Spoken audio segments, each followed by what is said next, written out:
Қайырлы күн, қымбатты әріптестер. Бүгін журнал клубының онлайн сессиясында Қарағанды медицина университетінің педиатрия және неонатология кафедрасының резиденті Мұхтархан Эльвира Молдиярқызы шағала туылған нәрестелердегі невротикалық энтероколиттің ауырлық дәрежесіне әсер ететін биомаркерлер пилоттық зерттеу мақаласын талқылайды. Дорогие коллеги, сегодня на онлайн-сессии журнального клуба резидент-неонатолог кафедры педиатрии и неонатологии Карагандинского медицинского университета Мухтархан Эльвира Молдиярқызы обсудит статью «Биомаркеры, влияющие на тяжесть некротического энтероколита у недоношенных детей. Пилотное исследование». Эльвира, можете начать. Здравствуйте, спасибо. Здравствуйте, уважаемые врачи-неонатологи и резиденты. Хочу сегодня вам предоставить вашему вниманию статью на тему «Биомаркеры, влияющие на тяжесть некротического энтероколита у недоношенных детей. Пилотное исследование».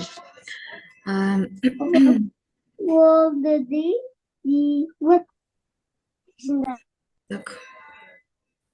Дата презентации исследования была опубликована 15 марта 2024 года.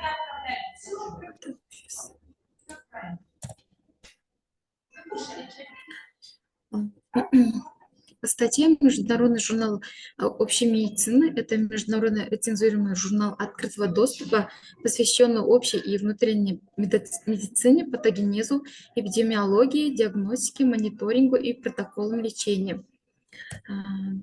Дальше у нас вашему вниманию предоставлен план сегодняшней статьи. Некротический энтероколит считается распространенным серьезным заболеванием пищеварительной системы и важной причиной серьезных неонатальных осложнений и смерти новорожденных. Поэтому его ранняя диагностика и соответствующее лечение имеют важное значение. Как правило, тяжесть некротического энтероколита определяется на основе клинических и биохимических показателей, отражающих состояние кишечника и систем организма младенца.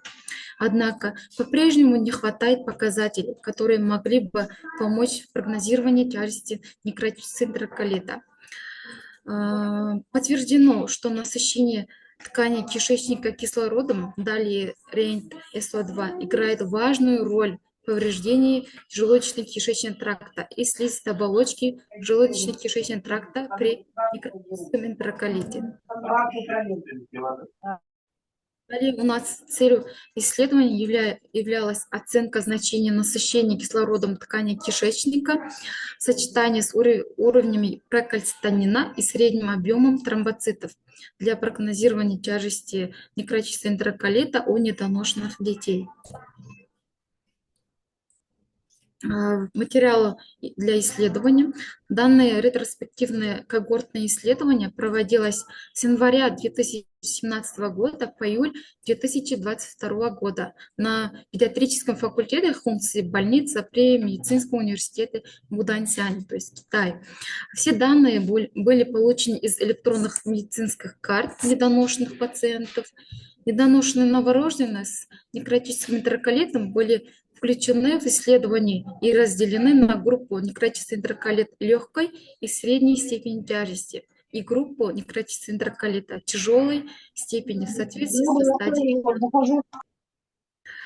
В этом исследовании некротический энтероколит легкой и средней тяжелой степени тяжести был определен как первая и вторая стадия болезни Белла, а тяжелой как третья стадия болезни Белла. Ни в одном из включенных случаев пробиотики не применялись. Далее. Далее у нас критериями исключения были следующие. Гестационный возраст 38 и больше недель, врожденный порог развития желудочно-кишечного тракта, наследственное нарушение обмена веществ, хромосомные заболевания, тяжелая асфиксия, тяжелые врожденные пороки сердца и другие заболевания, а также врожденные повреждения кожи брюшной полости ребенка. Далее у нас идет методы исследования. Первый у нас спектроскопия в ближней инфракрасной области, то есть далее NIRS, является неинвазивным методом, используемым для выявления недоношенных детей с риском развития некротического энтероколита или прогрессирования до осложненного состояния. Методика измеряет плотность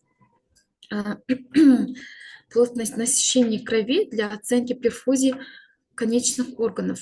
Вторая у нас сывороточный прокальцитонин, то есть своего рода предшественник кальцитонина является важным медиатором, вырабатываемым моноцитами. Он начинает увеличиваться в течение 2-3 часов после воздействия бактериального эндотоксина, поскольку большинству биомаркеров требуется несколько часов или даже дней, чтобы повыситься в ответ на воздействие бактериального токсина. Поэтому в течение 3 часов является удобным и чувствительным показателем для клинического применения. Далее у нас третий метод исследования – это средний объем тромбоцитов, то есть он описывает средний размер тромбоцитов. Этот метод является простым, экономичным и полезным диагностическим маркером для детей. Далее, клинические лабораторные параметры. Здесь были проанализированы истории болезни пациенток, чтобы собрать следующие данные в стандартизированной форме, то есть пол, вес при рождении, спуск родов, сопутствующие заболевания во время беременности, послеродовой возраст и вес на момент постановки диагноза некротического энтероколита и другие. Вторые значения насыщения крови были получены в течение 24 часов после постановки диагноза некротического энтероколита и продолжались в течение 3 часов. Дальше были использованы приборы MNIR, P100, NIRS, то есть это оборудование Китай в сочетании с неонатальными, то есть Aiken Biomedical Electronics, Суджо, то есть Китай. Прибор измерял насыщение ткани кислородом каждые 5 секунд на 0,2 Гц. Кишечный датчик помещали на 0,5 или 1 см ниже пупка, центральной части живота и защищали от света. Для защиты кожи под кожным датчиком была использована пленка Mapital швейцарский. И в ходе предыдущих исследований не было выявлено отрицательное влияние на целостность и достоверность NIRS прибора. Далее медсестра проверяла и документировала размещение датчика несколько раз в день. Дальше у нас были взяты образцы крови, были взяты в первый раз после появления клинических проявлений некротического энтероколита, таких как кровавый стул, вздутие живота. Были измерены лабораторные показатели, как количество лейкоцитов, количество тромбоцитов, ширина распределения эритроцитов, гемоглобина, цереактивный белок и другие лабораторные показатели. Дальше у нас статистический анализ проводился с использованием программного обеспечения SPSS 19.0, американский. Категориальные переменные выражались в виде пропорций и сравнивались с использованием критерия x квадрат и точного критерия Фишера. Далее, для оценки независимых факторов риска, влияющих на тяжесть некротического энтероколита, был применен логистический регрессионный. Для оценки полезности различных переменных в прогнозировании тяжести некротического энтероколита был использован метод операционных характеристик приемника Далии-Рок. Для каждой из переменных были рассчитаны площади под кривой Рок, то есть в виде диаграммы, и оптимальные пороговые значения, основанные на максимизации суммы чувствительности специфичности. Значение π менее 0,05 считалось значительными. Далее здесь уже результаты.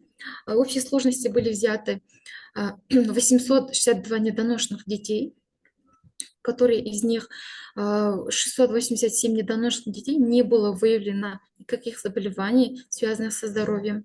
12 пациентов были исключены из-за тяжелого течения заболевания и повреждений кожи брюшной полости. Дальше 34 пациента были исключены из-за отсутствия данных насыщения кислорода и параметров крови, лабораторных данных, то есть в общей сложности исследования были включены в общей сложности 122 недоношенных ребенка.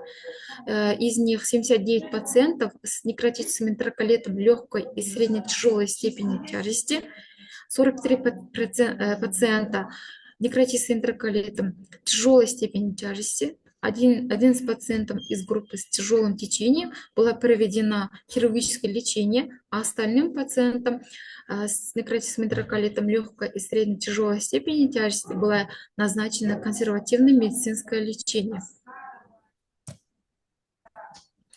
Здесь у нас показано в первом квадратике уровень насыщения с кислородом был ниже в группе с тяжелым НЭК, чем в группе с некротическим энтероколитом легкой и средней тяжелой степени тяжести. Но прокальцитонин и общий объем тромбоцитов были выше в первой группе.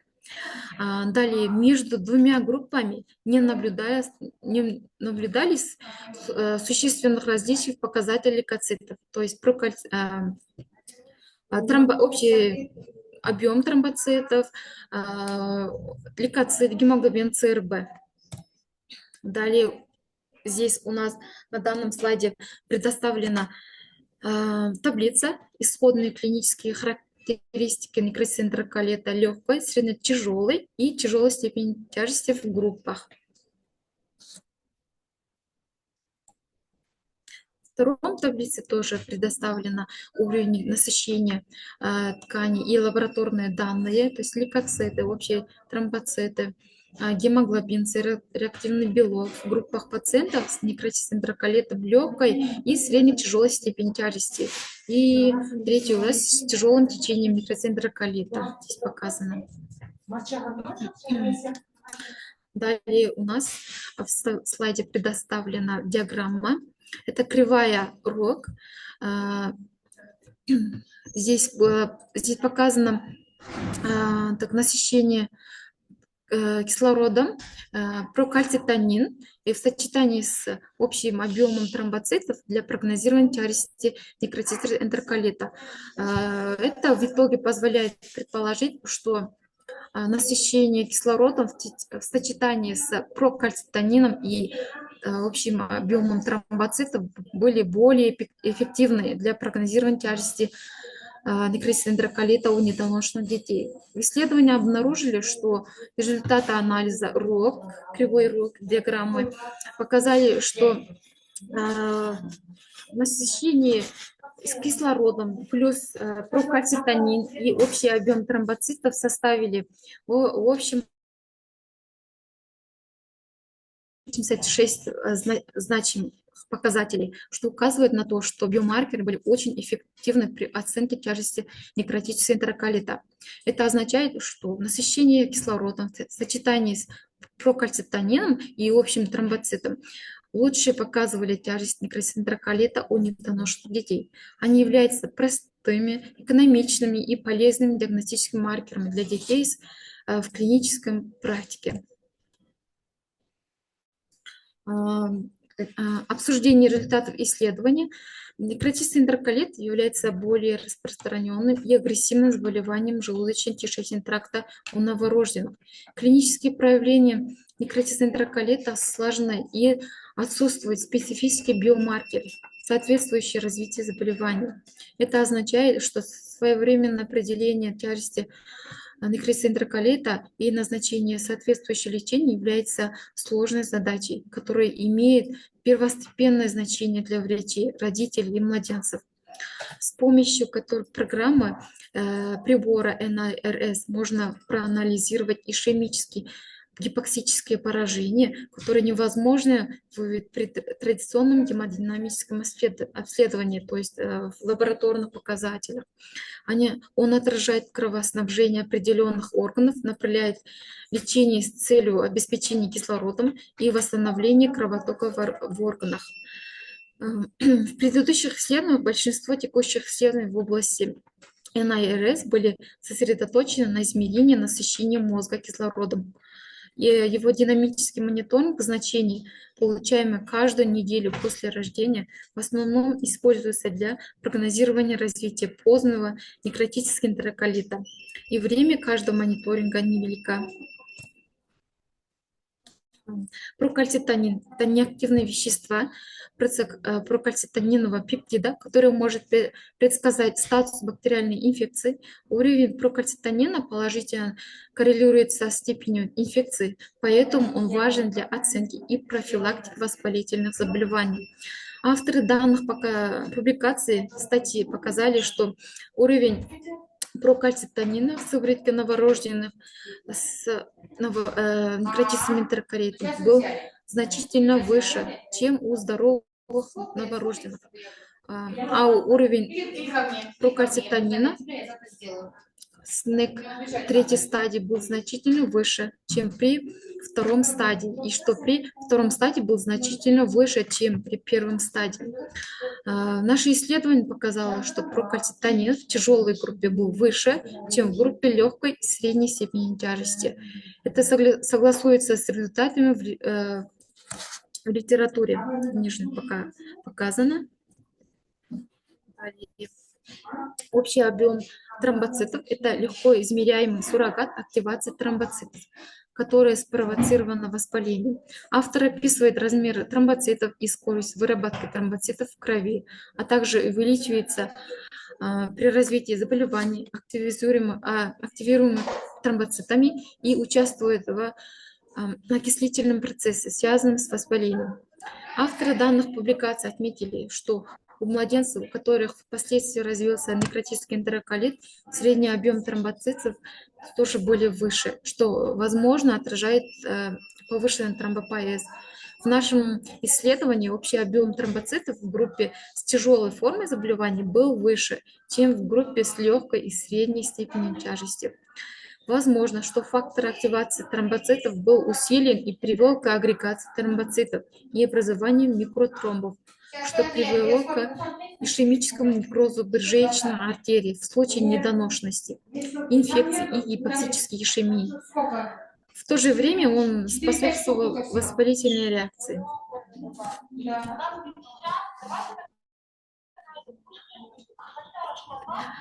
Далее, наше исследование страдает от нескольких ограничений. Во-первых, исследование является ретроспективным по дизайну и ограниченным опытом одного центра, который был получен клиническими врачами. Во-вторых, ограничение заключается в том, что хотя наше исследование включало больше участников, чем большинство других исследований по этой теме, размер выборки остается небольшим.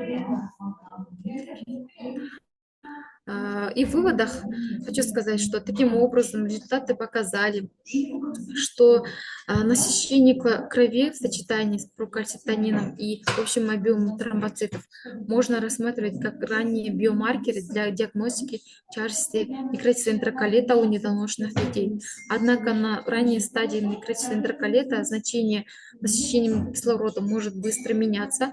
Наше исследование было сосредоточено на нем в течение 24 часов. Для дальнейшего определения его эффективности могут быть проведены повторные, многофакторные и перспективные исследования. И этом я хочу закончить свой доклад. Спасибо вам за внимание. Рахмет Эльвира Молдиярқызы.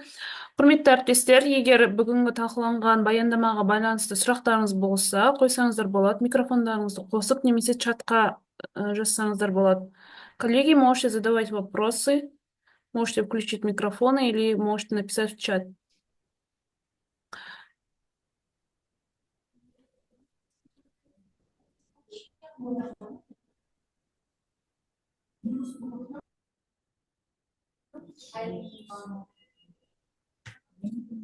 Әріптестер, сұрақтарыңыз бар ма?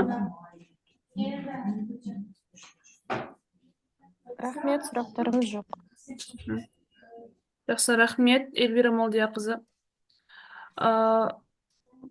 Әріптестер, егер үлгермей қалғандар болса, ескертесіздер, бұл баяндама видео жазба түрінде YouTube каналына салынып отырады. Және де өткен апталардағы баяндаманы да сол жақтан тыңдай аласыздар. Рахмет, Эльвира Молдияқызы. Бүгінгі баяндама аяқталды. Сау болыңыздар. Рахмет. Сау болыңыздар, рахмет.